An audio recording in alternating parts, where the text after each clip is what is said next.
నాగర్ కర్నూలు జిల్లా అచ్చంపేట ఉమామహేశ్వరం ఆలయంలో చోరీ జరిగింది. 4 దొంగలు ఆలయంలోకి ప్రవేశించి హుండీలను ధ్వంసం చేశారు. చోరీలో 30,000 రూపాయల వరకు దొంగిలించబడ్డాయని ఆలయ అధికారులు తెలిపారు. ఆలయంలో ఉన్న సీసీ కెమెరాల్లో నిందితుల దృశ్యాలు రికార్డయ్యాయి. క్లూస్ టీం సహాయంతో పోలీసులు ఆధారాలు సేకరించారు.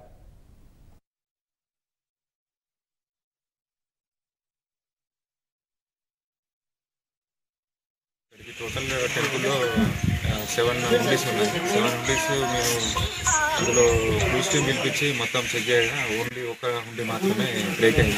మిగతా హుండీలు అంటే అటెంప్ట్ చేయడం జరిగింది, కానీ థెఫ్ట్ మాత్రం ఏం జరగలేదు. టెంపుల్లో ఉన్న సీసీ కెమెరాల్లో అఫెండర్స్ ఫొటోస్ ఉన్నాయి, అదొక క్లూస్ మాకు ఉన్నాయి. దాన్ని బట్టి ఫర్దర్ ఇన్వెస్టిగేషన్ చేసి అఫెండర్స్ పట్టుకోవడానికి ట్రై చేస్తాం. రాత్రి 11 గంటల సమయంలో ఆలయంలో 4 దొంగలు గర్భగుడిలోకి జొరబడి లోపల ఉన్న హుండీలలో ఒక హుండీని పలగొట్టడం జరిగింది. దొంగతనం జరిగిన సమయంలో హుండీలో అంచనా సుమారు ఒక 30,000 రూపాయల వరకు దాంట్లో ఉన్నాయి. మరి దాన్ని పంచనామా ద్వారా కూడా ఇచ్చేసి దేవాలయానికి అప్పగించాలని